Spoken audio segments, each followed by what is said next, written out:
안녕하십니까. 행복한 아침 이재용입니다. 안녕하세요. 장예인입니다. 새로운 한 주가 시작됐습니다. 오늘은 10월 24일 월요일이고요. 쌀쌀해요. 날씨부터 알아보겠습니다. 박소연 기상캐스터. 안녕하세요. 박소연입니다. 밤사이 북서쪽에서 찬 공기가 밀려와 기온이 뚝 떨어졌습니다. 가을이 언제 왔냐는 듯 이번 주 초반에는 초겨울 추위가 이어질 텐데요. 때이른 추위에 감기 같은 호흡기 질환에 걸리지 않도록 당분간 따뜻한 옷차림 해주셔야겠습니다. 네, 가을은 유독 짧은 것 같아요. 늘 아쉽게 느껴지는데 그래도 오늘 바쁜 일상 속에서 가을 하늘 한번 올려다볼 수 있는 그런 여유가 있었으면 좋겠습니다. 오늘 날씨 어떤지 이어서 전해주시죠. 네, 오늘 출근길에는 안전운전 하셔야겠습니다. 현재 일부 내륙과 강원 산지에는 매우 짙은 안개가 껴 있는데요. 안개는 오전 중에 차차 거치겠고요. 오늘 내륙은 가끔 구름 많은 가운데 동해안에는 비 소식이 있습니다. 동풍의 영향으로 내일까지 강원 영동과 경북 북부 동해안에는 10에서 50mm, 경북 남부 동해안에는 5에서 20mm가 예상됩니다. 비가 오는 곳에서는 벼락과 돌풍, 우박이 동반될 수 있어 피해 없도록 주의하셔야겠고요. 기온이 낮은 강원 산지는 최대 5cm의 눈이 내리겠습니다. 오늘 곳곳으로 바람도 강하게 불겠습니다. 서해안과 동해안, 제주를 중심으로 순간풍속 초속 15m에 달하는 강한 바람이 불어 시설물 안전사고에 유의하셔야겠고요. 대부분의 해상에서는 높은 물결이 일겠고 동해안에서는 높은 너울에 주의하시기 바랍니다. 이 시각 현재 기온 살펴보겠습니다. 서울은 8.5도, 대전은 5.8도, 부산은 11도로 어제보다 2에서 5도가량 낮은데요.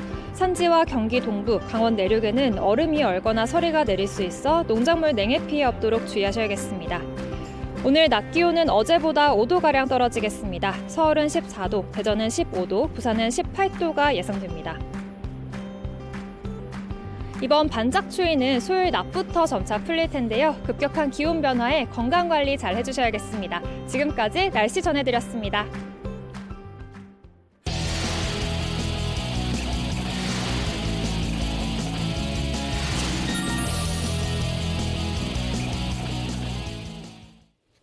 화제 이슈를 발빠르게 전해드리는 모닝 브리핑 순서입니다. 허주연 변호사와 함께합니다. 어서 오세요. 안녕하세요. 첫 번째 이슈부터 전해주시죠. 네, 첫 번째 이슈, 주차 갈등에 쇠망치 휘두른 이웃입니다.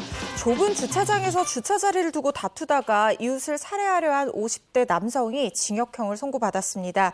어제 광주지법 형사 13부는 이 살인 미수 혐의로 기소된 58세 A씨에게 징역 4년을 선고했다고 밝혔는데요. A씨는 지난 6월 12일 오후 4시 45분쯤 광주 광산구의 한 원룸 지상 주차장에서 이웃 주민인 피해자 37세 B씨의 머리를 쇠망치로 때리고 발로 밟아서 살해하려다 미수에 그친 혐의로 재판에 넘겨졌습니다. 이게 살인 미수에 그쳐서 다행입니다만 피해자는 얼마나 크게 놀랐을까요? 그러면 아무래도 평소에 가해자와 피해자가 주차 다툼을 좀 벌였던 걸로 보이는데요. 네, 맞습니다. 조사에 따르면 이 A씨가 거주하던 원룸은 총 12세대인데 반해서 주차 공간은 5대로 굉장히 협소하다고 합니다.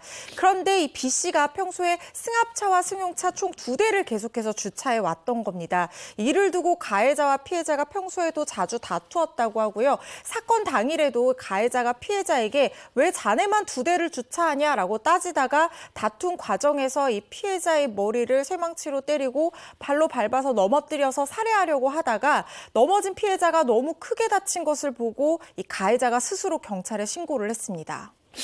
예, 이웃들 간의 주차 분쟁이 지금 끊임없고 요즘에는 근데 이게 강력범죄로까지 이어져요. 살인미수라니요. 거기다가 폭행 뭐 이런데 차가 많아진 거고 주차 공간이 협소한 거고 또 사람들이 왜 이렇게 또 다혈질들이 되는지 모르겠어요. 그러니까요. 지금 말씀하신 이유들이 네. 다 이 주차 갈등의 가장 중요한 이유들 중에 하나인데요. 특히 자동차가 많이 늘어난 것 큰 문제가 되고 있습니다.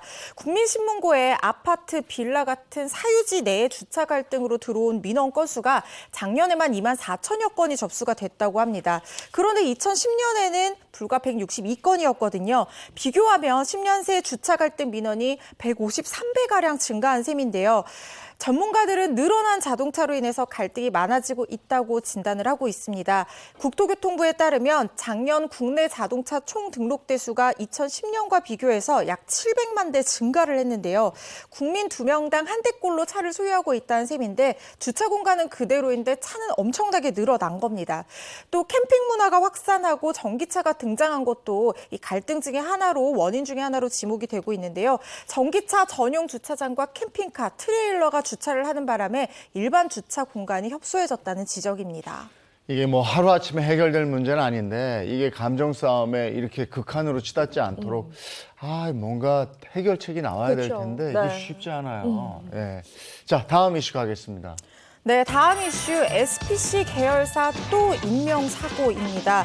SPC 계열사인 샤니 제빵 공장에서 이 40대 근로자가 기계에 손가락이 끼어서 절단되는 이 사고가 발생을 했습니다. 이번 사고는 SPC 계열 SPL 제빵 공장에서 20대 근로자의 끼임 사망 사고가 발생한 지 8일 만에 발생한 사고이고요. 또 허영인 SPC 회장이 이 사망 사고 관련해서 대국민 사과 기자회견을 한 지 불과 이틀 만에 반복된 사고입니다. SPC 계열사 사망 사건이 일어났음에도 불구하고 그것도 얼마 전이었죠. 또다시 이 안전 문제로 인명사고가 발생했습니다. 우선 사고는 어떻게 발생하게 된 건지 그거부터 좀 짚어볼게요. 네, 경찰에 따르면 사고 지난 23일 오전 6시 10분쯤 경기 성남시 중원구에 위치한 샤니 제빵 공장에서 발생했는데요. 근로자 A씨가 컨베이어 벨트를 따라서 올라가는 빵 제품 중에서 불량품을 발견하고 이를 빼내려고 하다가 손이 끼어서 손가락이 절단되는 사고를 당한 겁니다. SPC 사고와 관련해서 안전사고로 심려를 끼쳐서 송구하다, 죄송하다라고 얘기를 했고요. 해당 직원은 즉시 병원으로 옮겨져서 봉합수술을 완료했다고 밝혔습니다. 사고 당시에는 3명의 작업자가 함께하고 있었는데 이 중에 한 명이 비상정지 버튼을 즉시 눌러서 기계는 즉시 멈추었다고 하고요. 해당 라인의 작업을 모두 중단했고 또 노동조합과 함께 안전 점검을 실시하고 있다고 밝혔습니다. 경찰은 현장 직원 진술 등을 토대로 정확한 사고 경위와 원인을 추가적으로 조사하고 있는 상황입니다. 네, 기업의 안전관리와 의식 뭐 이런 것도 문제이긴 합니다만 그 기업을 또 관리할 책임이 정부에 있으니까 정부는 어떤 대책을 내놓고 있습니까? 네, 고용노동부가 대응에 나섰습니다. 어제 고용노동부는 식품 제조 관련 업체를 대상으로 집중 단속에 나서겠다고 밝혔는데요. 이번 단속은 식품 제조업 등 전국 13만 5천여 개 사업장을 특정해서 진행됩니다.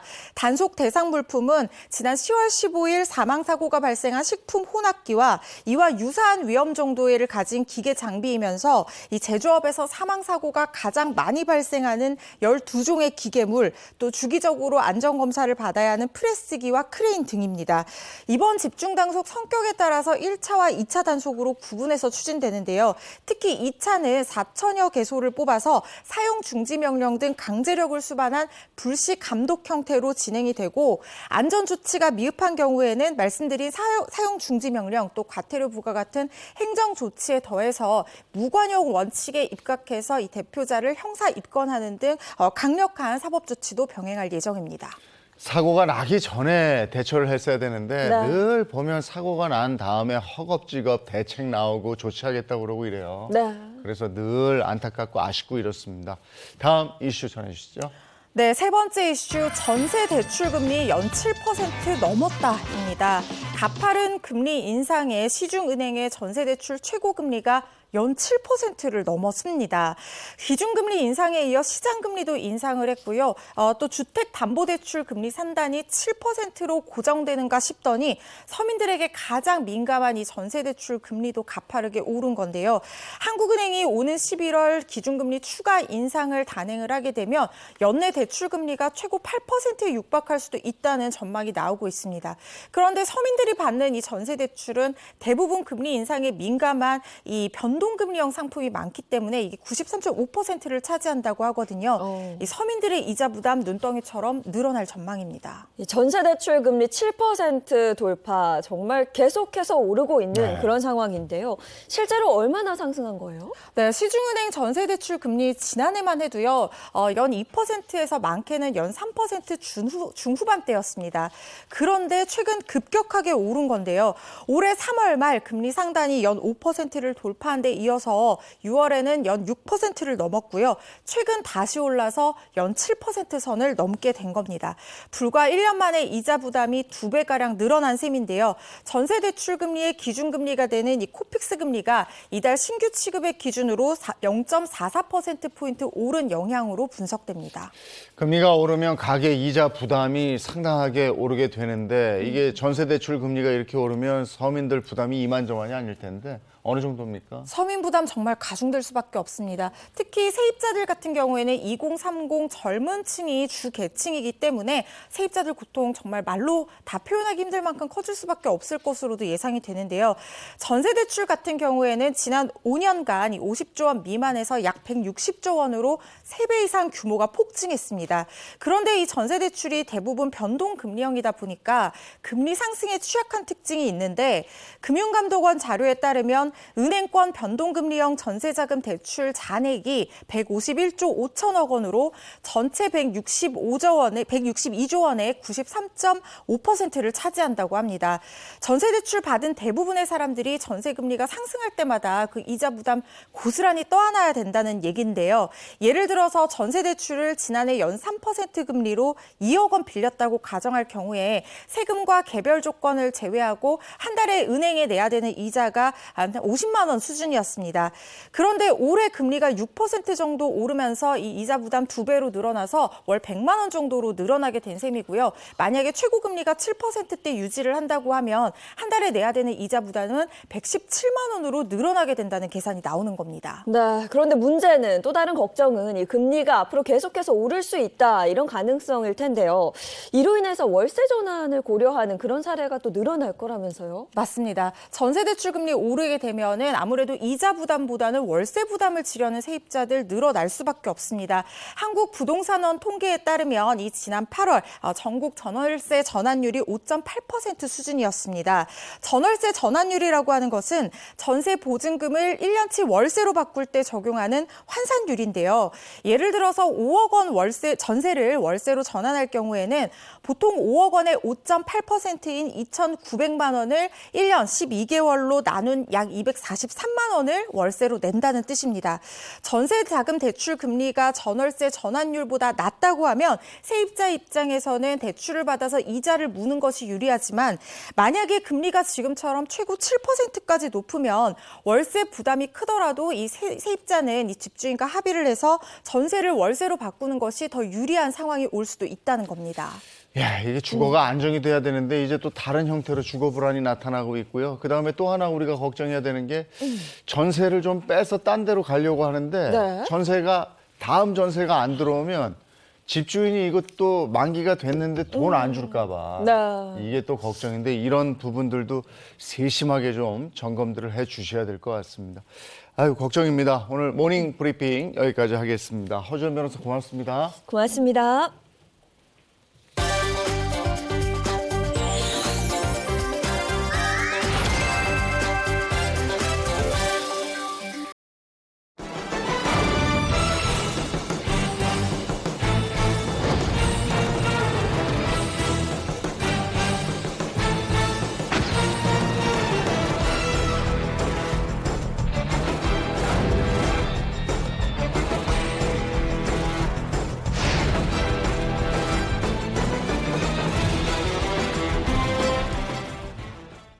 이번에 자동차 관련 얘기 나누겠습니다. 방송인 박수림 씨, 안건우 기자 반갑습니다. 안녕하세요. 아니 저거 영상 잘못 가져 나온 거 아니에요? 그래. 이거 오늘 자동차인데 왜 스포츠 얘기... 아, 맞습니다. 네. 네, 잘못 가져왔어요? 오늘 주제가 스포츠와기요. 아하. 네, 잘못 가져온 스포츠와기요? 네, 스포츠와기요.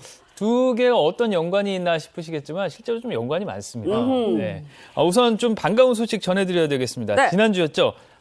손흥민 선수, 우리의 손흥민 선수 네. 발롱도르 시상식에서 11위를 기록했다고. 너무 멋있었어. 너무 멋있었어. 일단 뭐 박수를 보내고 축하는 하는데 네. 손흥민 선수야 모두가 알지만 이 발롱도르 시상식 이게 뭔지 궁금해요. 네, 발롱도르 시상식 1956년 프랑스의 유명 축구 잡지사에서 창설한 상인데요. 네. 축구 선수라면 누구나 받고 싶어하는 그런 아주 영예로운 상입니다. 최고의 활약을 보인 축구 선수에게 주는 상인데요.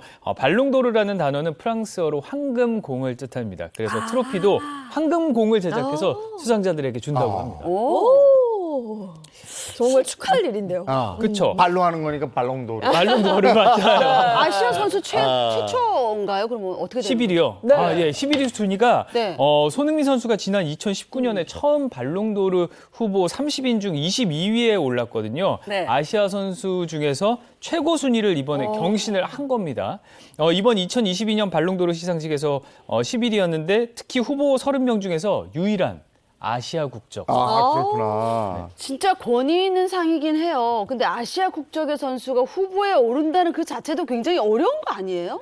사실 않잖아요. 그동안 없진 않았습니다. 네. 2007년에 이라크에서 있었어요. 유니스 마흐무드 공격수 유니스 마흐무드가 29위에 오른 게 아시아 선수 그동안은 최고 순위였어요. 야, 그러니까 우리나라 선수로서는 최초인 거죠. 그렇진 않습니다. 사실 그건 그들은 또 아니에요? 있었어요. 네. 네. 2002년에 설기현 선수, 이 설바우드 설기현 선수 있었고요. 2005년에 캡틴 팍, 박지성 선수가 후보 50명의 이름을 올렸지만 아쉽게도 뭐 이번에 손흥민 선수처럼 이렇게 순위에 포함되지 못했죠. 설기현 선수, 박지성 선수 막 이름 막 올리니까 그 뜨거웠던 그때 2002 월드컵이 갑자기 생각나네요. 저도 생각나요. 그러니까 바로 이때를 나오죠. 맞아 네. 이때를 기점으로 해서 우리나라 선수들이 그 해외 유명 축구 리그에서 두각을 드러내기 시작했던 것 같아요. 네. 네. 최근에 해외에서 우리 축구 선수들이 상당히 흥미롭고 아주 새로운 기록들을 써 나가고 있습니다. 그중에서 손흥민 선수가 지난 시즌 잉글랜드 프리미어 리그의 공동 득점왕에 올라서 우리나라 축구 팬들은 물론이고 다른 나라 축구 팬들도 환호를 했죠. 맞아요. 이 밖에도 뭐 황희찬 선수, 황인범 선수 해외 스포츠 무대에서 두각을 나타내고 있고요. 네. 이들의 활약과 더불어서 국내 브랜드 또한 이들과 함께 알릴 수 있는 좋은 기회들이 생기고 있습니다. 맞아요. 아니 스포츠 마케팅은 뭐 예전부터 너무나 유명했죠. 네. 그 스포츠 용품 회사들 A사라든지 N사라든지 적극적으로 맞아요. 활용을 했었는데 최근에 이제 자동차 회사들까지 스포츠 마케팅에 열을 올리고 있다는 얘기. 네, 아무래도 이 스포츠 선수들의 질주와 네. 또 자동차의 질주가 좀 연관이 있는 거 아닌가 하는 생각이 드는데요.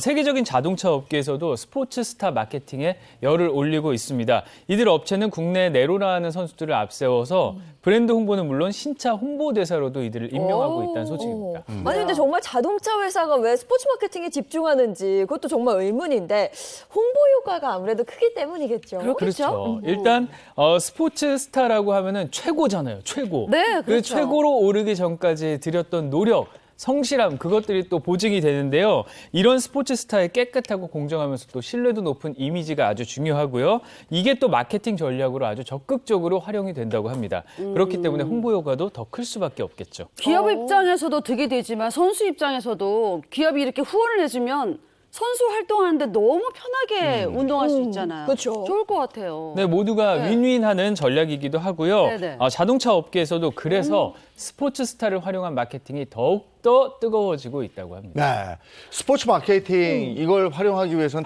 큰 대회가 좀 있어줘야 될 텐데. 그렇습니다. 그게 가장 중요하죠, 사실. 아마 축구 팬들이라면 올겨울 진짜 많이 기다리실 겁니다. 11월에 빅 이벤트죠. 2022 카타르 월드컵. 네, 드디어 개최됩니다. 네, 아니 뭐 월드컵이야 전 세계인의 축제고 맞아. 또 기업들에게는 이만한 홍보의 장이 없잖아요. 그렇습니다. 경기장 밖에서는 진짜 치열한 경쟁이 벌어집니다. 이번 카타르 월드컵에서는 국내 자동차 기업 H사가 출사표를 던졌습니다. 다양한 지원에 나섰는데요. H사는 2022 피파 카타르 월드컵 공식 후원사로서 탄소 중립 월드컵을 위해서 지난 4월부터 3개의 골 캠페인을 준비하고 있습니다. 네. 그렇군요. 2045년까지 탄소 중립을 달성하겠다는 목표로 탄소를 저감하는 지속 가능한 지구 만들기를 위한 캠페인을 벌이고 있는데요. 이번 캠페인에는 영원한 캡틴이죠. 박지성 선수, 또 우리 월드스타 BTS, 또 잉글랜드 축구 국가대표였죠. 스티븐 제라드가 메시지 전달자로 나섰다고 합니다. 지속 가능한 지구 만들기라는 캠페인 이 활동 덕분에 이 카타르 월드컵에서는 직접적인 활동도 하게 됐다 이런 소문이 있더라고요. 일단 현장에 차량이 필요하잖아요. 이 차량을 H사가 지원을 하게 됐습니다. 다가오는 월드컵을 위해서 H사가 피파에 운영 차량 616대를 제공을 했다고 합니다. 특히 탄소 중립 월드컵을 위해서 이 지원 차량 중에 약 40% 정도를 전기차, 친환경차로 제공을 했다고 합니다. 또 월드컵 후원 역사 최초로 친환경차 지원을 했다고 하는데요. 그래서 더 의미가 있다고 할 수 있을 것 같습니다. 대회 공식 운용 차량으로 이제 친환경차가 지원이 되는데 이게 대회 사상 처음이다. 그렇죠. 네. 근데 이게 아이러니하게도 네. 이 카타르에서 열리는 거잖아요. 네. 카타르 도하죠, 여기가. 아, 그렇습니다. 맞아요. 근데 여기 최대 산유국 아닙니까? 생각해보니까 그렇네요. 그러니까요. 그래서 친환경차예요. 네. 그래서 뭔가 이 던지는 네. 메시지도 더 진정성 있게 다가오는 게 아닌가 이런 생각도 드는데 그런데 이 H사가 월드컵을 후원해온 역사가 뭐 20여 년이 됐다던데요. 네, 아, 정확히 오래됐네. 23년 오. 됐습니다. H사는 1998년에 프랑스 월드컵 당시에 공식 후원사가 원래 G사였는데 여기가 후원 포기를 하면서 2002년 한일 월드컵 당시에 일본의 T사와 좀 경쟁을 벌였습니다. 거기에서 이겨서 후원사의 지위를 우리나라 H사가 획득을 했고요. 이후 지금까지 공식 후원사로 활동을 하고 있습니다. 꾸준히 후원사로 활동하는 게 마케팅 효과가 있으니까 네, 그러지 그렇죠. 않겠어요? 근데 구체적으로 어떤 효과가 있어요? 일단 4년 만에 한 번 열리는 대회잖아요. 네. 그래서 이게 홍보 효과가 너무 올림픽에 비해서 짧지 않을까. 월드컵은 기간이 짧으니까 네. 그런 생각도 많이 하실 것 같은데요. H사 관계자는 월드컵이 끝날 때마다 H사 자동차의 인지도 조사를 해봤다고 하는데 네. 대회 전후로 큰 차이가 있다고 합니다. 뭐 영업 비밀이라 상세 수치는 공개하진 않았지만 2014년 브라질 월드컵을 예로 들면요. 대회가 끝난 후에 독일 시장 자동차 본고장이죠. 독일 네. 시장에서 브랜드 인지도가 2배나 오르는 효과를 거뒀다고 합니다. 또 이번 카타르 월드컵에서도 탄소 중립의 메시지를 던졌잖아요. 그래서 H사의 전기차 기술에 대한 관심이 더 높아지지 그렇겠네. 않을까 하는 기대감이 또 크다고 네.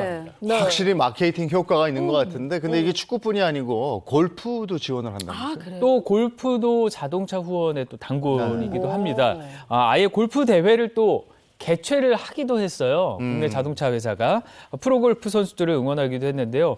국내 골프 대회 중 최대 상금 규모입니다. 2022 제네시스 챔피언십이 지난 10월 6일부터 9일까지 나흘간 치러졌습니다. 네. 네. 이 대회 총 상금이 15억 원에 우승 상금은 3억 원에 달했습니다. 또 우승자에게는 H사의 고급 브랜드죠. G 모델의 차량이 부상으로 주어졌습니다. 이 대회는 워낙 주어지는 혜택이 많아서 그걸로도 유명한데 선수들뿐만 아니라 이 선수와 함께 경기를 하는 캐디한테까지도 혜택이 돌아갔다고 그래요? 네, 일단 대회에서 우승하게 되면은 선수 입장에서는 PGA 투어 출전권이 주어져서 아주 좋고요. 네. 또 17번 홀에서 첫 번째 홀인원을 기록하는 선수는 물론이고 말씀하신 대로 캐디에게도 와. H사의 G 브랜드 차량이 제공이 됩니다. 와. 또 올해 대회 우승자의 캐디를 위한 캐디용 우승컵도 마련했다고 해요. 이게 자격 요건이 어떻게 되나?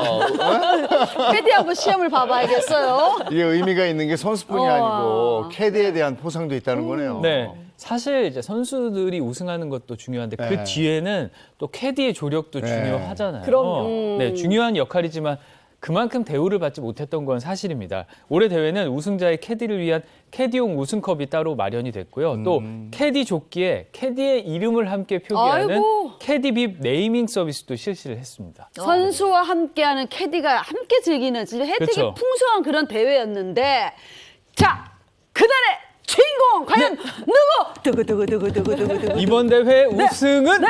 김영수 선수였습니다. 네, 와. 김영수 선수 상금 3억 원과 부상인 H사 차량의 야. 주인이 됐습니다. 아유. 김영수 선수는 4라운드 최종 합계 6언더파 282타를 대단하다. 기록하면서 생애 첫 프로 대회 우승을 거머쥐었다고 그것도 합니다. 처음이에요. 처음이요. 멋지다. 야, 기업의 스포츠 마케팅이 정말 다각도로 변화하고 맞아요. 있네요. 네, 그렇습니다. 예, 광고 효과도 좀 올리고요. 네. 자, 여기까지 하겠고요. 이번에는 우리 주변에서 일어나는 사건, 사고를 법의 관점으로 풀어보도록 하겠습니다. 그 법이 알고 싶다.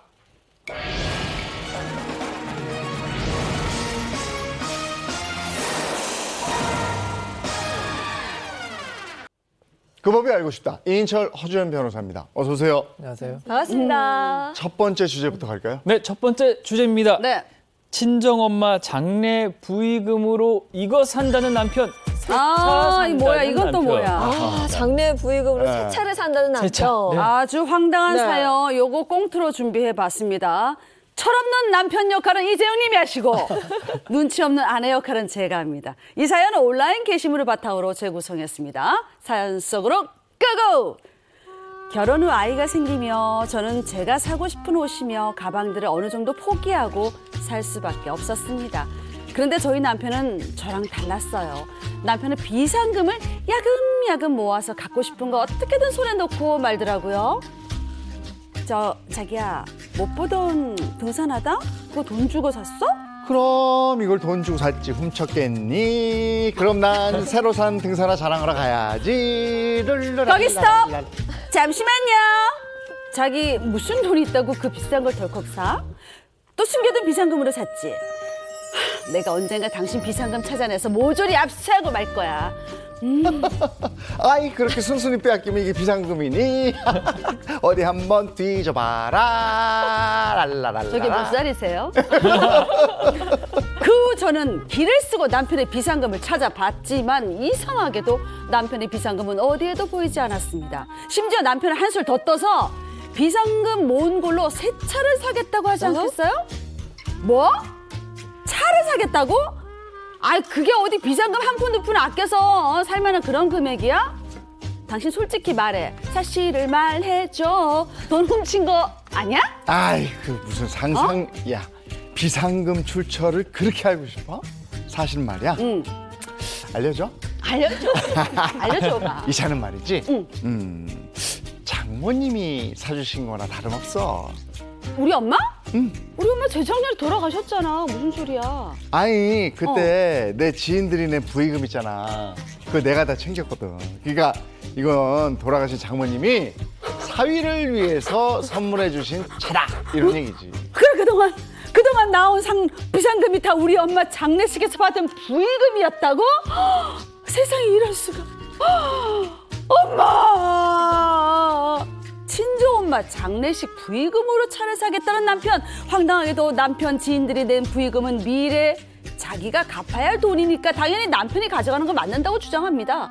전 억장이 무너지는 심정이에요. 정녕 남편의 주장이 맞는 겁니까? 네? 글쎄 이 남편이 이거는 숨긴 비상금의 실체가 숭다숭하긴 하다. 아내의 억장이 무너졌다. 구체적으로 이거 어때? 네. 친정 엄마가 돌아가신 것도 참 슬플 텐데 이 맞아요. 남편이 이래서 더 가슴이 아팠던 여성의 사연입니다. 여성 A 씨 20년 전에 아버지가 먼저 돌아가셨고요. 어머니를 여의게 됐습니다. A 씨 밑으로 결혼을 안 한 남동생 2명이 있었다고요. 그래서 상주 역할을 이 남매들이 했다고 합니다. 문제는 장례식이 끝난 뒤였는데요. 조문객이 남긴 부의금을 정리할 때 생겼습니다. 어머니의 장례식에 들어간 비용이 한 수백만 원 정도였는데 두 남동생이 이걸 먼저 결제를 했습니다. 네. 그래서 아내가 조문객이 낸 부의금을 동생들에게 넘겨줄 생각이었다고 합니다. 그런데 이때 A 씨의 남편 B 씨가 등장합니다. 네? 이거 내 가족이랑 지인이 보내준 부의금 있지? 그거는 내가 다 가져갈게라고 나선 겁니다. 그렇군요. 남편 측 가족이나 지인이 보낸 부의금은 내가 다 챙기겠다 이렇게 얘기를 한 건데 그 혹시 처남들이 미리 다 계산한 걸 모르고 있었던 거 아니에요? 그러게. 그거 알고 있었습니다. 남편. 네, 남편 처남들이 계산한 거 다 알고 있었고요. 남편은 처가에 이미 아들이 2이나 있는데 사위인 내가 장례식 비용을 장모님까지 낼 이유는 없지 않느냐 이렇게 답했습니다. 또 어차피 내 앞으로 들어온 거고 다 내가 나중에 갚아야 할 돈 아니겠느냐 라면서 장모님의 부의금을 10원 한 장 빼지 않고 다 챙겨갔다고. 좀 너무한 것 같은데. 장례 비용 많이 나오거든요. 네, 사람들이 그렇죠. 그래 휘청휘청하면서 장례 비용을 다 냈다는 걸 매형은 봤단 말이에요. 근데 좀 보태주지도 않고 다 가져갔다는 거 10원 한 장 안 빼고. 진짜 10원 한 장 안 빼고 다 에이, 가져갔어요. 너무 정말로. 네, 남편 B 씨는 자신의 직장 동료, 친구, 지인, 가족 등 남편 측 지인의 부의금을 다 가져갔고요. 심지어 A 씨의 시어머니와 시동생이 준 부의금도 남편 B 씨가 다시 챙겼습니다. 아이고. 남편의 태도가 너무 당당해서 아내는 정말 이게 당황할 수밖에 없었던 맞아요. 상황이거든요. 네. 성격이 순한 A 씨의 남동생들은 그냥 내 매형이라면서 그저 B 씨의 뜻을 따랐다고 합니다. 그런데 이걸로 인해서 더 큰 일이 생기고 말았는데요. 네. 남편 측 조문객의 부의금을 다 빼고 나니까 오히려 장례 비용을 초과를 해서 아이고. 적자가 나고 만 겁니다. 그래서 뭐 그때 들었던 뭐 음식 비용, 뭐 그다음에 주류 비용 그러네. 이런 거 네. 부대 비용들을 전부 다 또 부담을 할 수밖에 없는 상황이 됐던 겁니다. 원래 부의금 들어온 걸로 이런 것들을 다 충당하고 아, 그럼요. 그리고 돈이 남거나 하면 이제 그 다음 얘기인데 이거는 적자가 나버렸네. 그러니까요. 근데 남편 측의 그 부의금을 빼서 적자가 날 정도면 남편 측 그 부의금 액수가 상당했었나 봐요. 네, 그렇습니다. 아내 A씨나 동생들보다도 좀 더 많았는데요. 네. 아무래도 두 남동생이 아직 미혼이라고 했잖아요. 그렇다 보니까 뭐 사회생활이 없었고 또 찾아올 조문객이 비교적 없었던 겁니다. 또 아내 A씨의 경우도 주부 생활을 계속 해왔기 때문에 외부에서 좀 들어올 그런 부의금이 좀 없었던 상황이고요. 친구들이나 몇몇 친척들 외에는 아이고. 부의금이 없었거든요. 결국 남편의 부의금이 빠지니까 이 장례 비용이 상당히 초라해진 겁니다. 그래서 결국 적자가 네. 날 수밖에 없는 그런 상황이었던 거죠. 장례 비용이 초과했다면 남편에게 줬던 그 부의금을 다시 좀 돌려받을 수 있는 거 아니에요? 그러니까 아내 A씨가 남편에게 부의금을 준 나름의 이유가 있었습니다. 그러니까 제사. 제사였습니다. 예. 우선 아내가 처음 남동생들에게 부의금을 다 주고 싶었던 이유도 네. 앞으로 돌아가신 어머님의 제사는 너희들이 좀 지내라 이런 취지로 주려고 했던 거거든요. 그런데 남편이 본인 몫의 부담금을 다 가져가게 되니까 아내는 내가 장녀라서 우리 남편이 맞사위 노릇을 하려는 거구나. 그렇게 이런 생각할 수도 깊은 있지. 뜻이 이렇게 또 생각을 한 거예요. 그래서 당연히 우리가 제사 챙겨야겠네라고 막연하게 생각했고요. 부의금 돌려줬던 겁니다, 남편에게. 근데 아내가 여기서 좀 실수가 있었던 것 같아요. 그거는 남편이 직접 말한 게 아니라 그냥 본인 본인의 생각이야. 생각이었잖아요. 맞아. 네. 실제로는 어땠어요? 남편이 그 제사를 모시겠다 이렇게 뜻을 좀 밝혔나요? 안 했죠? 한마디도 없었습니다. 아하, 언급 이거 한마디도 참. 없었고요. 아내가 큰 배신감을 느끼게 됩니다. 네. 황당한 일은 바로 아까 보셨죠? 새 차를 남편 B 씨가 새 차를 새 차로 바꿀 거다 이렇게 얘기한 겁니다. 난데없는 새 차 선언에 아내가 돈이 어디 있었냐 이렇게 물어보니까 남편이 장모님 장례 치르고 들어온 돈 있다라고 답했습니다. 당연히 아내 진짜 큰 충격 받았고요. 두 사람 부부싸움 끝에 냉전 상태에 들어가게 됩니다. 아내는 장례비는 외면하고 장모님 부의금으로 차를 산다는 남편이 너무 괘씸했다라고 얘기를 했고요. 남편이 당당하게 자기 앞으로 들어온 돈이라고 주장을 하는데 자기는 그 뻔뻔함이 도저히 용서가 안 된다라면서 해법을 구했습니다. 그 상황이 이런데 그 장모님 장례비 부의금으로 새 차 사고 처남들이 나눠서 낸 그 장례 비용조차 모른 척하니까 맞아요. 화가 날 수밖에 없겠네. 사실상 부의금 많은 부분을 차지하는 게 직장 동료들이긴 해요. 근데 그 인정해. 근데 그분들이 와서 그냥 인사하고 절하고 가는 게 아니잖아. 밥도 먹고 술도 먹는단 말이야. 네. 그런 비용은 어떻게 그런 거 생각 안 하면 안 되는 거죠. 그러니까 아내 입장에서는 이게 화가 날 수밖에 없는 상황입니다. 네. 법적으로는 어떤지 이게 정말 사위의 몫으로 인정이 되는지 그게 좀 궁금해요. 전혀 아니고요. 아. 일단은 이렇게 보면 되겠습니다. 이제 부의금이 들어왔을 때 네. 첫째로는 장례비에 우선 충당을 합니다. 음흠. 자, 그리고 나서 남는 경우가 있잖아요. 네. 남는 경우는 어떻게 하느냐? 돌아가시는 분의 유족들한테 각자의 상속분대로 공평하게 분배가 됩니다. 자, 근데 사위가 장모의 상속인이 아니에요. 아니죠. 아니에요. 아니잖아요. 그러니까 아니에요. 사위는 전혀 자격이 없는 사람을 가져간 겁니다. 그나마 이렇게 경우가 없는 사위는 아예 사위 자격도 박탈시켜야 돼요. 이혼시켜가지고 화나셨어. 이인철 변호사님 화나셨어. 돌려줘야 됩니다, 사위. 네. 맞아. 그러니까 남편이 네. 가져간 부임금도 그렇게 하면 안 되는 거고 그렇죠. 일단은 장례 비용을 다 충당하고 그 다음에 돈이 남으면 그렇죠. 그걸 가지고 이제 그렇네요. 상속인들까지 이렇게 안배를 해야 되는 그렇죠. 이런 거네요 네, 법적으로는. 그 남편이 근데 내 앞으로 들어온 부의금인데 다 내라는 건 난 억울하다. 그러니까 50%만 내겠다. 이러면 어떻게 합니까? 아니 근데 그거 너무한 것 같아요. 도의적으로도. 너무해. 왜냐하면 저번에 이 변호사님 말씀하셨듯이 남자한테 쪼잔하다는 말하면 안 된다고 하지만 이 진짜 쪼잔하다고 말해도 될 것 같은데요. 그치. 그게 아니고 우리 법원에서도 이런 이 평소에 어떤 우리 법관점과 동일한 판례를 하고 있습니다. 장례비가 이렇게 너무 많이 나와서 부의금으로 다 충당할 수 있을 때 못할 때는요. 절반이 아니라 받은 부의금 다 줘야 돼요. 그래서 그게 만약에 내가 너 상속인이 아니라거나 후순위 상속인이라고 하더라도 일단 내 앞으로 들어온 부의금 다 줘야 되는 것이 왜냐하면 우리 법원에서는 부의금의 성격을 어떻게 이해하고 있냐면요. 네. 장례 비용에 먼저 충당할 것을 조건으로 하는 금전의 증여라고 보고 있어요. 그래서 그 준 사람의 뜻을 것을 존중해서 다 해야 된다는 거죠. 네. 그리고 만약에 남편 부의금까지 다시 합쳤는데 그래도 장례 비용이 모자라다 이런 경우라고 하면 장례 비용을 부담해야 할 사람들, 그러니까 상속을 받을 사람들이 자신의 공동 상속분에 따라서 그 남은 비용을 또 비율대로 분담을 해야 되는 겁니다. 아니 결혼하고 나서 네 거 요만큼, 내 거 요만큼 이거 따지기 시작하면 정말 싫어. 치사해지거든요. 맞아, 맞아. 아니 근데 이런 경우도 있잖아요. 돌아가신 분과 생전에 좀 각별한 관계여서 망인 앞으로 부의금을 접수하는 경우. 이때는 누가 갖게 되는 거예요? 예전에 이런 경우가 있었어요. 이제 그 대기업 회장님의 네. 그 동생분이 돌아가셨어요. 그래서 그분이 이 조의금을 얼마 내냐 수억 원을 주셨어요. 수억 원을 주셨는데 그 장남, 그러니까 조카죠. 큰 조카한테 딱 준 겁니다. 네가 알아서 써라. 오. 자, 근데 그 조카가 그걸 분배 안 하고 혼자서 그냥 가졌던 거예요. 다른 자녀들이 이제 소송을 했거든요. 그러니까 어떻게 되느냐? 그 사건에서는 그 큰 조카가 이겼어요. 왜냐하면은 그 대기업 회장님이 큰 조카 특정인에 관한 증명이기 때문에 증여를 하기 때문에. 근데 그렇지 않고 이제 부의금왕에 만약에 났다.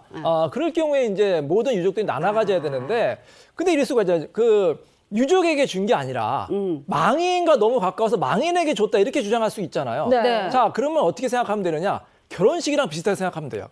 결혼식에서 축의금은 누구 소유일까요? 어머니, 아버지, 부모님. 혼주, 부모님 소유잖아요. 네. 근데 부모님한테 드리는 게 아니고 이 신랑 신부에게 따로 이렇게 주는 경우 있죠. 있어요. 그러면 그 신랑 신부 개인의 소유예요. 부모님 소유가 아니라.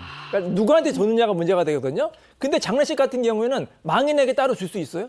없죠. 안 되죠. 돌아가셨잖아요. 그렇기 때문에 망인에게 따로 줬다고 치더라도 그건 안 그건 되는구나. 결국 망인의 상속인, 유족들의 소유라고 보시면 되겠습니다. 그냥 이제 깔끔하게 알겠네. 장례식 비용 뭐 거기서 들어온 부의금은 장례 치르는데 다 쓰고 그래, 쓰고. 그다음에 맞아요. 만약에 이제 산소 같은 거 이렇게 자리를 봐야 되면 거기까지 포함해서 더 다 쓰고. 맞아. 그게 남았다면 적절히 안배를 해야죠. 맞아. 물론 이제 삼형제다 이러면 그 중에서 소위에게서 잘 나가는 형제가 있겠지. 그럼 거기 조금 더 갖고 뭐 이렇게 해서 왜냐하면 나중에 이건 다 갚아야 되는 돈이거든. 맞아. 그렇게 합리적으로 하면 되지. 그래. 네. 이걸 가지고 차 사고 뭐. 이 판사님 따지고. 이 판사님 감사합니다. 판사님 땅땅땅. 다음 주제는요? 네네. 그 법이 알고 싶다. 두 번째 주제입니다. 떡 왜 안 돌려? 에이? 동네 수영장 회원들의 살벌한 텃세입니다. 자, 이 사연도 공투로 준비했습니다. 새로운 병아리 같은 신규 회원은 제가 하고요. 수영장의 고인물 회장 역할은 이재흥 님이 하시면 되겠습니다. 이 사연은 온라인 게시물을 바탕으로 재구성했습니다. 사연 속으로 고고! 얼마 전 다이어트를 위해서 수영을 시작한 저는 정말 살벌한 경험을 하고 있습니다. 이 수영장을 주름 잡는 회장이 있는데 여기선 그녀의 말이 법이자 진리였어요. 행여나 거역이라도 했다가 무서운 보복이 기다리고 있었습니다. 회장님 안녕하세요. 이번에 초급반에 들어온 삐약삐약 병아리 회원 박수림입니다. 잘 부탁합니다. 그래 잘 부탁해요. 딱 봐도 애티가 막 난다. 신규 회원이니까 여기 고급반 선배들한테 가입 인사 떡 돌렸겠지? 떡이요? 저는 그냥 살 빼려고 수영장에 가입했는데 떡 안 돌리면 안 되나요? 그냥 저희 그 첫째 애기 낳고 돌떡도 안 돌렸어요. 그래서 지금 떡 돌리기 싫단 말이야. 아니. 뭐 가끔 이런 하루 강아지들이 범 무서운 줄 모르고 덤비는 애들 있더라. 이봐 수림 씨, 네. 앞으로 수영장 다니는 거 네. 꽤 재밌어질 거야. 기대해. 수영장에 떡 안 돌렸다고 회장에게 찍힐 줄이야. 그래도 애써 무시하고 수영장에 다녔어요. 근데 그 후에 이상한 일이 생겼습니다. 이름도 모르는 수영장 회원들이 하나둘씩 저를 따돌리는 거예요. 저기 회장님, 회원들이 수영장 물을 차는 게 아니라 발로 저를 차고 다녀요. 대체 저에 대해서 뭐라고 말씀하신 거예요? 그러게 내가 처음부터 떡 돌리라고 얘기했잖아. 응? 선배들 떡 돌릴 돈도 없으면서 수영장을 왜 다녀? 돈이 그렇게 궁해? 아니, 유치하게 어른들끼리 왜 이러세요? 그럼 고작 그 떡 때문에 사람을 따돌리는 거였어요? 왜? 억울해? 억울해서 못 살겠어? 아니 그러면 나가든가.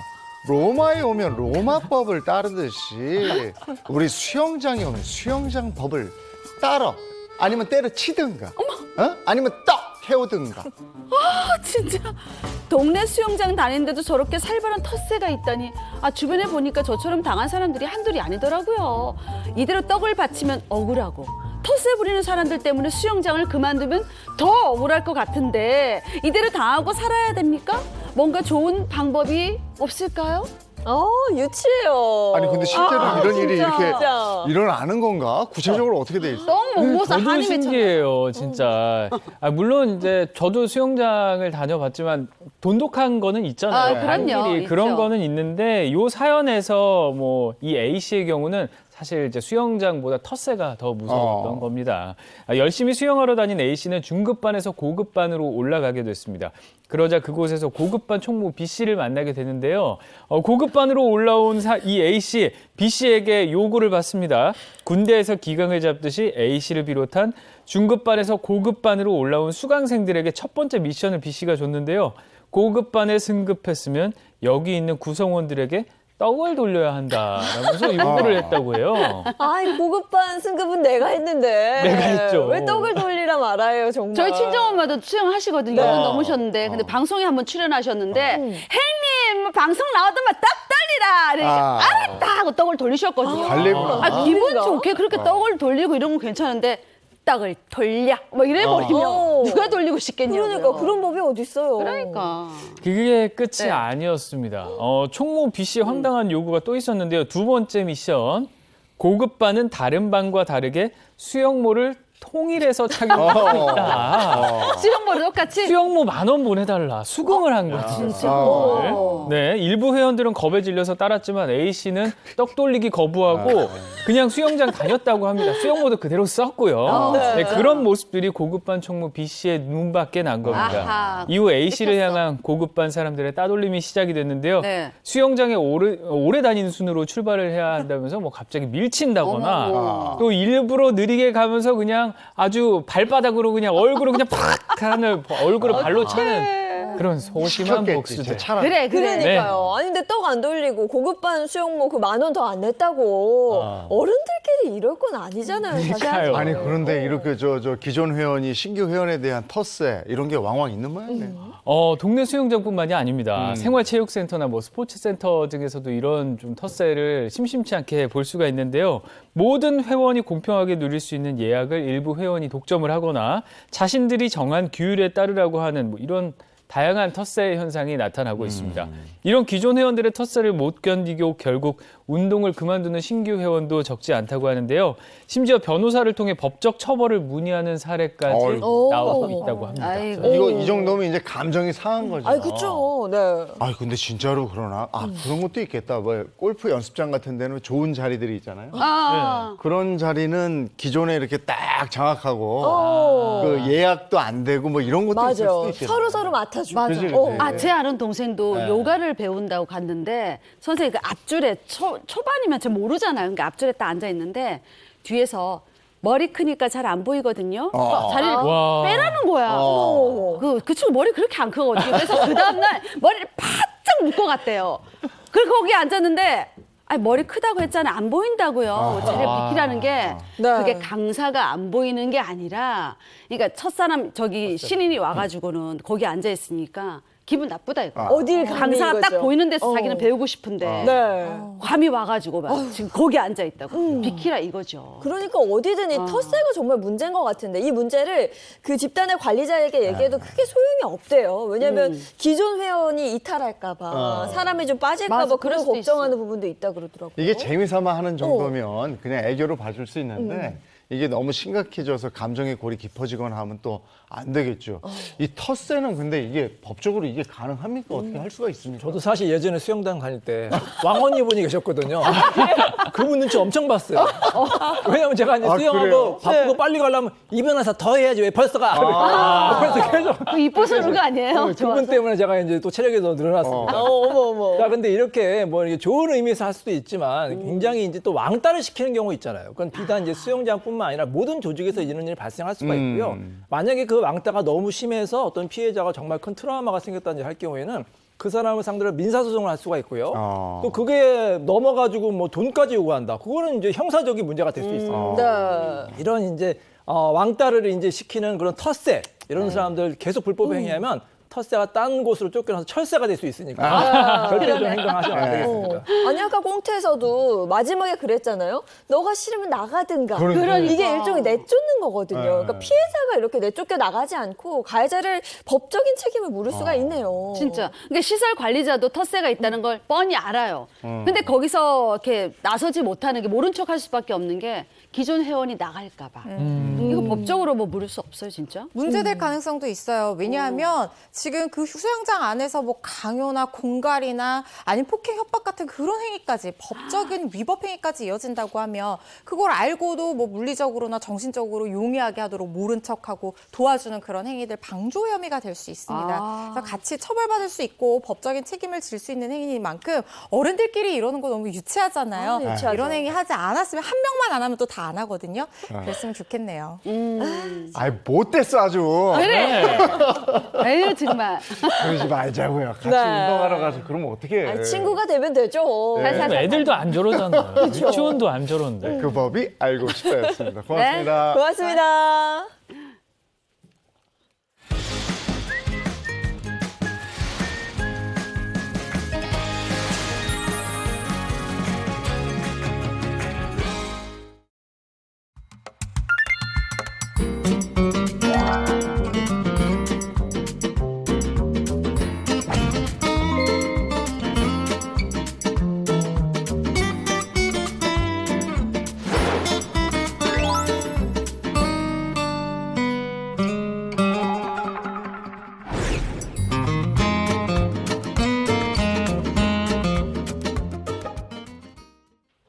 네, 살면서 겪게 되는 모든 고민을 속 시원하게 해결해 드립니다. 이호선의 용한 상담소 이호선 전문가입니다. 어서 오세요. 어서 오세요. 네, 반갑습니다. 자, 오늘은 40대 딸의 사연인데요. 요즘 친정엄마가 이것에 빠져서 헤어나오지 못하고 있다고 합니다. 무엇에 빠진 걸지 저희가 실제 사연을 바탕으로 재구성했습니다. 영상 함께 보시죠.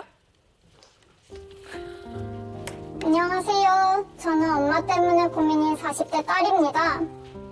저희 엄마는요, 홈쇼핑 중독이에요. 아이고. 친정에 가면 현관부터 거실까지 택배 박스로 쫙 1열 정도로 서 있어요. 음식이며 그릇, 신발 영양제, 뭐 없는 게 없고요. 자식들한테 준다고 2개씩 쟁여놓은 물건도 많아요. 아빠는 엄마랑 싸우다 지쳤는지 거의 반포기 상태고요. 자식들 말도 안 들어요. 엄마는 내가 니들한테 돈을 달라고 했냐, 남한테 피해를 주기로 했냐, 상관 마라 하시고요. 아니, 꼭 필요한 것만 사면 말도 안 하죠. 택배의 절반은 반품이에요. 주문하고 마음에 안 들면 또 반품하고 또 주문하고. 엄마 때문에 매일 택배 전쟁이라니까요. 근데 엄마는 홈쇼핑에 대한 이상한 자부심이 있더라고요. 이렇게 사면 상품도 받고 무이자 할부도 더 싸게 산다고 합리적인 소비래요. 얼마 전에 냉장고 사고 사은품으로 작은 냉장고를 또 받아왔는데 두 식구 사는데 냉장고가 3개라니. 안 사는 게 더 합리적이지 않아요? 엄마가 처음부터 이러진 않으셨어요. 작년 말에 담석 제거 수술 받으시고 몇 달째 집에만 계셨거든요. 그때 심심했는지 홈쇼핑을 시작한 것 같아요. 근데 집이 물류창고도 아니고 창고며 베란다며 온통 박스로 차는데 좀 너무한 것 같더라고요. 일어나서 잠들 때까지 TV로 홈쇼핑만 보시고. 저희 엄마 홈쇼핑 중독 맞으시죠? 엄마를 고칠 수 있을까요? 네, 사연자의 어머니가 푹 빠졌다는 게 홈쇼핑이었어요. 그러니까 근데 비단 홈쇼핑뿐만 아니라 쇼핑 자체가 약간 중독되는 그런 무언가가 있거든요. 계속 있어도 또 사고 싶은. 그래서 지금 따님이 걱정하시는 것 같은데 사연 어떻게 들으셨어요? 뭐 홈쇼핑하면 저도 일가견이 좀 있습니다. 네. 저도 뭐 꽤나 그 홈쇼핑을 통해서 매상을 많이 올려주는 사람 중에 하나긴 한데요. 알죠? 그렇죠. 네.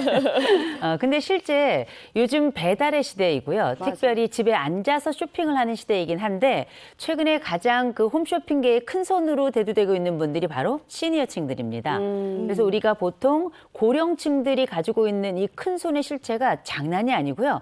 실제 우리가 그 사용하고 있는 대부분의 물건들을 대개 홈쇼핑에서 구입한다 하는 분들의 비율이 점점 높아지고 있거든요. 이제 문제는 뭐냐면 우리가 이렇게 큰 손으로서 시니어의 소비 시장이 커지는 만큼 이 시니어들의 쇼핑 중독도 많아지고 있는데 중요한 건 내가 사는 거는 필요한 거고 남이 사는 거는 중독 아니겠습니까? 그렇죠. 다만 우리가 생각할 때 정말 내 엄마가 혹은 내 아버지가 혹시 쇼핑 중독은 아닐까? 그렇다면 그 이유는 뭘까? 한 번쯤 자식들이 고민을 해봐야 될 만큼 지금 쇼핑 시장은 시니어들에게 중독과 중독 아닌 것 사이에 갈피를 잡지 못하도록 굉장히 혼란스러운 상황입니다.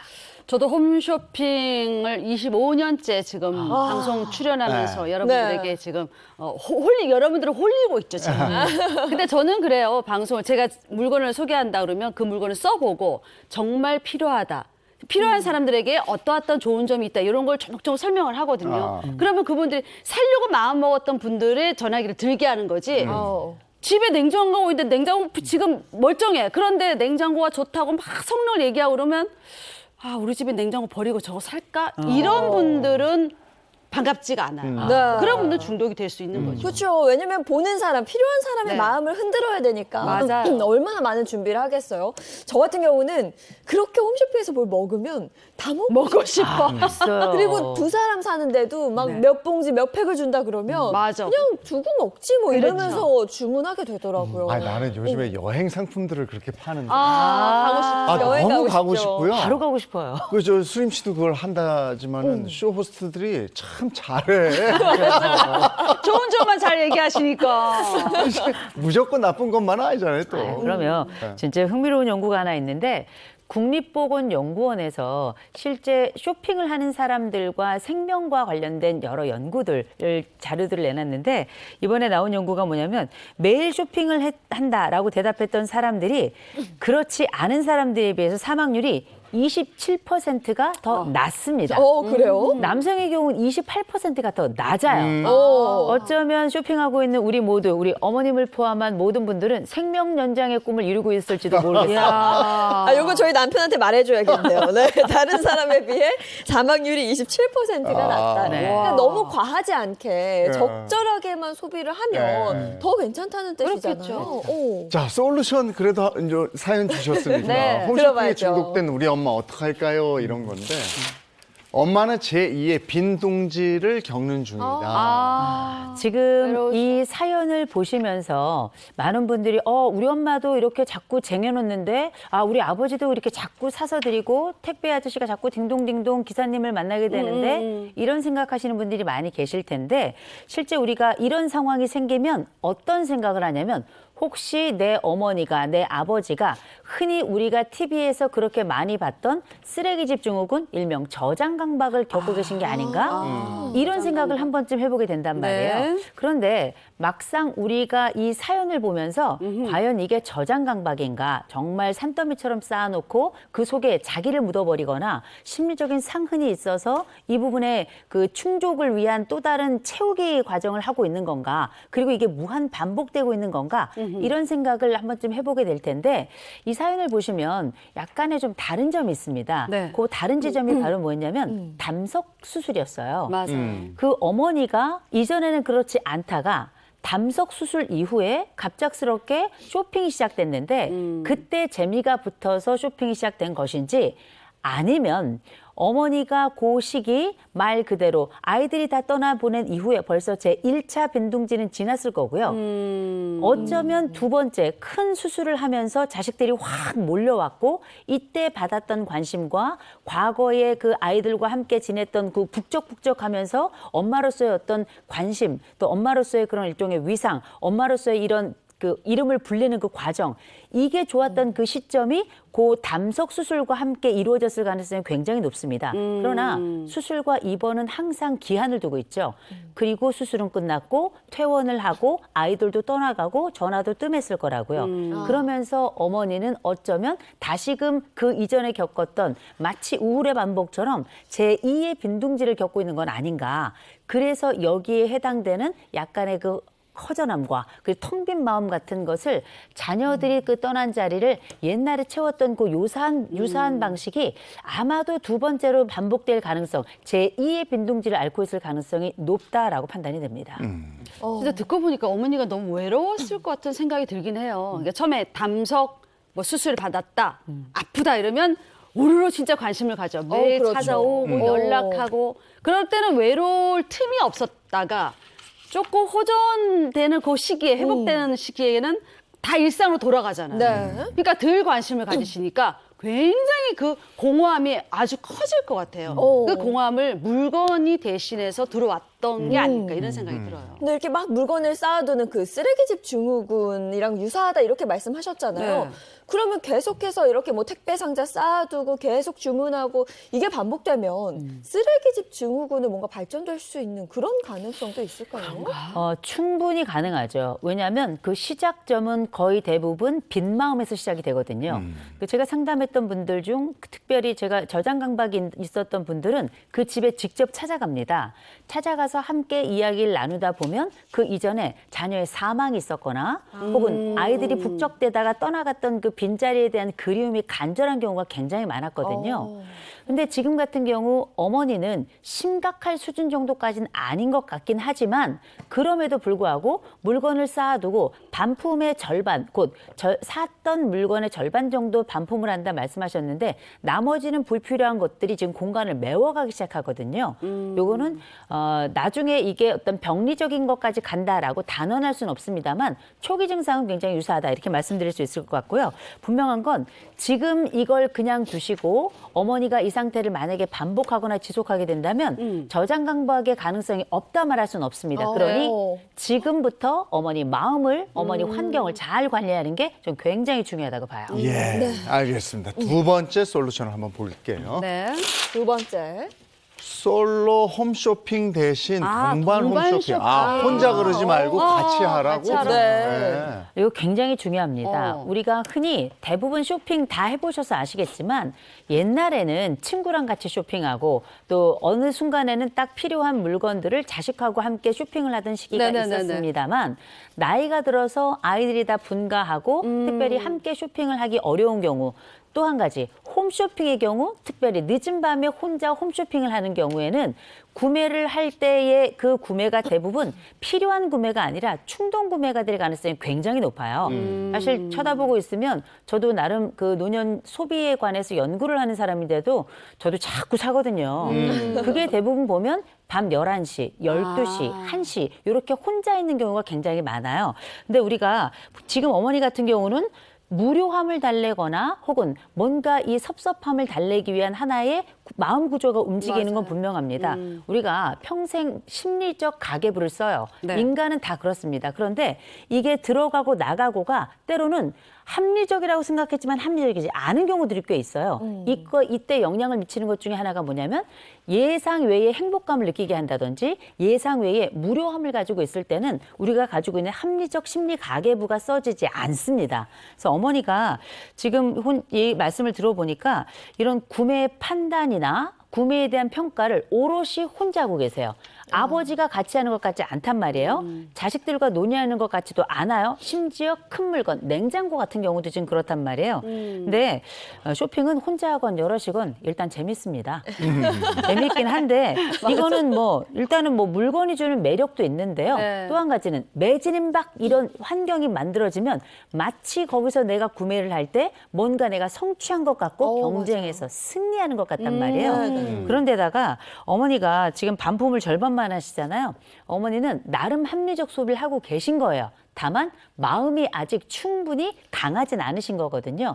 옆에서 누군가 함께 동반 쇼핑을 하게 된다면 합리적 구매와 동시에 합리적 반품에 이르기까지 그 모든 여정에 합리성이 강화될 뿐만 아니라 어머니가 어떤 것을 무엇을 위해서 어떤 이유로 그 구매를 하는지도 명확하게 알게 되겠죠. 네. 이번 방송이 끝나면 이 가격대는 없어요. 예, 맞아요. 방송 후에 그러니까 가격이 지금 있어. 사야 되겠구나. 이러고 사. 근데 지금 이 어머니도 50% 반은 반품한다고 그러잖아요. 네. 그러니까 그냥 충동 구매인데 근데 옆에 누가 좀 이렇게 말려주는 사람이 있으면 그걸 좀 자제할 수 다시 있을 한번 텐데 생각하죠. 지금 말씀처럼 혼자서 하니까 그걸 자제를 못 하시죠. 그렇죠. 그래서 방금 말씀하신 게 그 동반 쇼핑을 하는 게 좋다 이렇게 얘기를 하셨잖아요. 솔로 쇼핑과 동반 쇼핑과 어떤 차이가 있을까요? 일단은 뭐 말씀드렸지만 실제 이 홈쇼핑에 그 순기능이 있습니다. 이는 뭐냐? 국립보건연구원에서 나온 것처럼 생명 연장의 꿈을 어느 정도 이룰 수 있죠. 근데 중요한 건 그때의 쇼핑이라고 하는 건 직접 가서 하는 구매에 한한 거예요. 홈쇼핑이 아닙니다. 내가 직접 생각해서 찾아가서 운동도 할 뿐만 아니라 막상 그 장면에 가서 여러 곳을 둘러보고 그래요. 거기에 따른 합리적 소비를 하고 심지어 너무 많은 그 매장들이 있는 경우에는 운동만 하고 사지 못하고 돌아오는 경우도 맞아, 있는 거거든요. 있어요. 그래서 우리가 생각할 때 이 홈쇼핑이라고 하는 공간은 일반적으로 우리가 알고 있는 가서 오프라인에서 하는 쇼핑하고는 생명 연장의 꿈하고는 차이가 있다는 거. 서로 다른 측면이 있다는 걸 좀 말씀을 드리고요. 또 한 가지 우리가 쇼핑을 함께 한다는 것, 공동 구매 혹은 공동으로 같이 논의해서 그 쇼핑에 참여한다는 건 첫째, 대화량이 엄청나게 증가하는 거예요. 그리고 두 번째는 2개의 뇌가 모이고 3개의 뇌가 모입니다. 그러면 정말 우리 상황에 이게 필요한지 아닌지, 차후에 이 물건이 우리 가족에 미칠 영향이나 공간에 미칠 영향 등 굉장히 다양한 이야기들을 합리적으로 함께 다룰 수가 있는 거거든요. 그래서 먼저 우리가 기억하실 건 칩거형 솔로 홈쇼핑을 하지 마시고요. 네. 활동형 동반 홈쇼핑을 하기를 좀 권해드리고요. 직접 나가서? 네. 두 번째, 그러기 위해서 뭘 해야 되겠는가? 첫째, 구매 목록을 작성하는 거 굉장히 중요하고 함께 작성하시길 권하고요. 두 번째, 이전 물건을 처분한 다음에 잠깐 공간이 있더라도 그 다음 물건을 사는 걸 습관 들이는 거 너무너무 중요하고요. 세 번째로는 이런 것들을 잘했다 엄마에게 무한 박수 좀 보내드리고요. 무엇보다 어머니 같은 경우에는 이타적 소비, 다른 사람을 위한 합리적이면서도 실제 가족들을 위한 소비를 한다고 많이 말씀하고 계시기 때문에 이런 경우에는 어머니에게 정말 우리 가족이 꼭 필요한 물건을 말씀을 드려서 그걸 어머니가 쓰시도록 이렇게 권해드리는 것도 중요하고 동시에 어머니가 하고 있는 합리적 소비를 제안한 다음에 이걸 성취하셨다? 그때마다 박수. 제안했는데 성취하셨다? 그때마다 박수. 박수 쳐서. 그러면 어머니는 자녀들과 대화하고요. 합리적인 소비하고요. 거기에 따른 칭찬도 받으시고요. 그러면서 합리적 소비자로서의 위상도 올라가지만 어머니의 활동성과 더불어서 어머니가 주체적으로 내가 어떤 사람인가를 재평가할 수 있는 기회도 갖게 될 겁니다. 그거 있잖아요. 엄마가 뭐 하고자 하는 일을 자식이 말릴 때 하는 그 엄마들의 그 18번 레파토리가 있잖아요. 있죠. 내가 누구한테 피해 준 적 있냐? 내가 누구한테 돈을 맞아요. 달랬냐? 뭘 했냐? 이렇게 나와버리니까 아예 대화가 안 됐대요. 그렇죠. 저는 요즘 실제로 뭐 비슷한 고민을 하는데요. 아직 어리지만 30대가 된 이후로 그렇게 저는 엄마한테 엄마 그거 좀 하지 마. 잔소리하게 되죠. 왜 그런 걸 이런 말을 자주 하는데 혹시나 그런 말로 인해서 부모가 좀 상처를 입을까 봐 그럴 수도 있죠. 네. 어떻게 말하는 게 좋을지 그 고민을 좀 하거든요. 어머니도 물건을 사신 다음에 사놓고도 이건 아니구나 해서 반품을 하려고 했는데 네, 바로 자식들이 꼭 집었을 가능성이 높아요. 그랬을 때 어머니는 사실은 어머니가 약간 무시당한 것 같기도 하고요. 또 내가 가지고 있는 자식에 대한 일련의 사랑이 마치 배신의 칼날처럼 박히는 이런 느낌도 받게 되거든요. 왜냐하면 나이 들어서 우리가 아니라 하더라도 자식에 대한 의존, 마음의 의존이 커질 수밖에 없습니다. 이런 시점에 자식이 나에게 오히려 존경을 표하는 것이 아니라 나에게 비난을 한다든지 아니면 나의 판단이 현명하지 않았다, 지혜롭지 않았다라고 이야기한다면 이전의 모든 나의 삶의 여정이 무효화되는 것 같고요. 거절당하는 느낌이 굉장히 강하거든요. 그래서 엄마가 예를 들어서 어떤 걸 사셨다. 근데 부적절해 보인다. 그럼 이미 일단 산 거잖아요. 꼭 물어보십시오. 엄마, 이거 꼭 필요했던 거지? 라고 한번 물어보시고요. 엄마, 만약에 이게 없고 다른 거 좀 괜찮은 거나 이런 것도 본 적 있는데 이거 사러 같이 가면 어떨까? 그렇죠. 이런 식으로 함께하는 쇼핑을 제안하면서 엄마가 부끄럽지 않도록 그리고 최대한 다른 대안을 가지고 엄마가 또 다른 선택을 할 수 있다는 걸 알려드리는 게 굉장히 중요하겠죠. 예. 다음 세 번째 솔루션.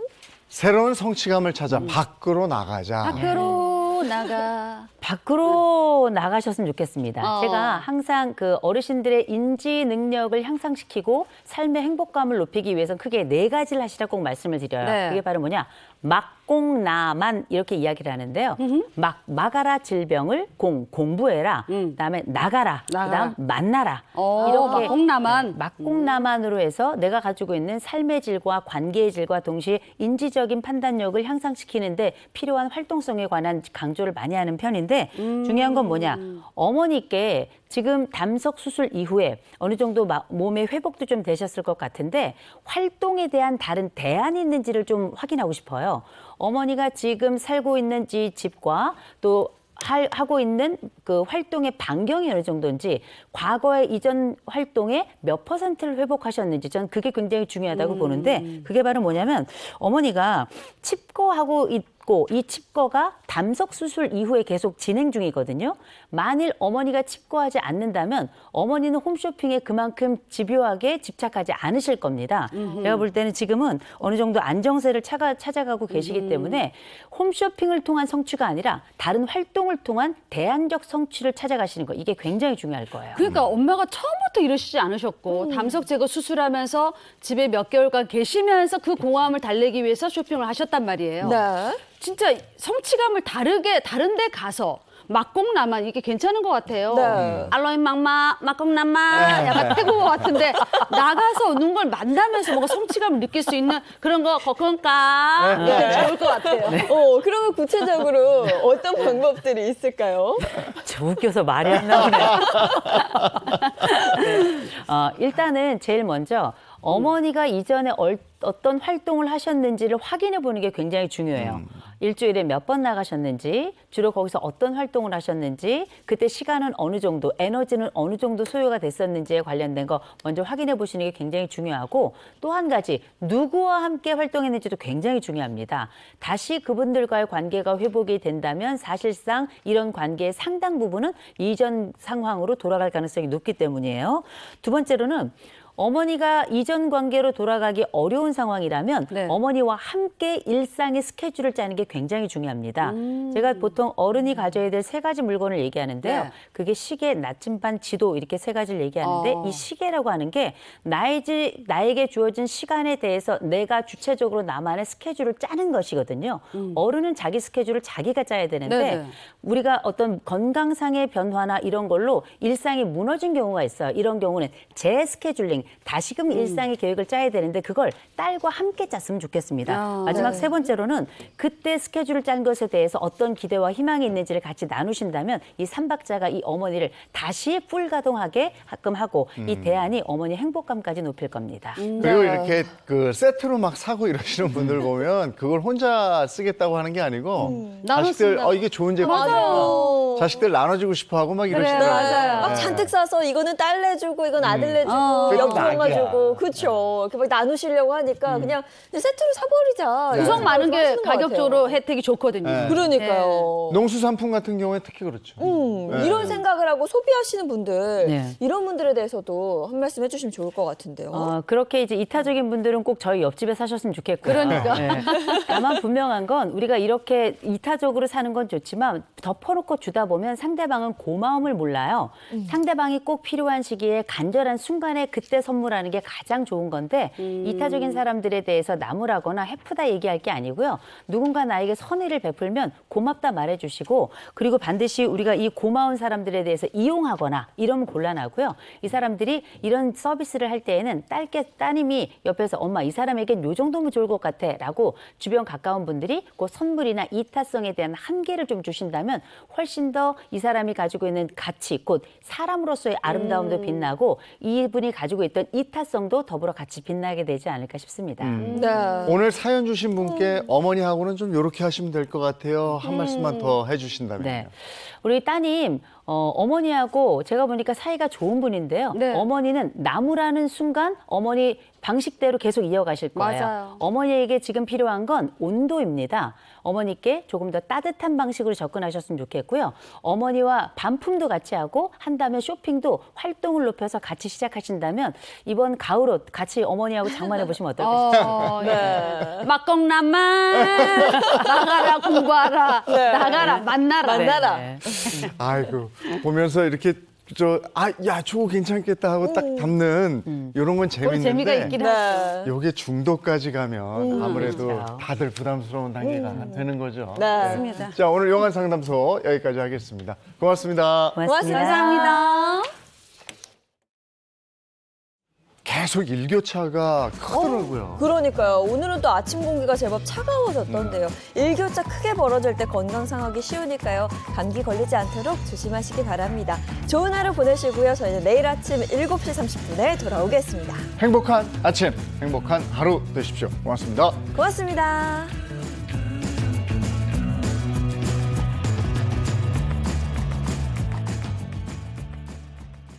채널 A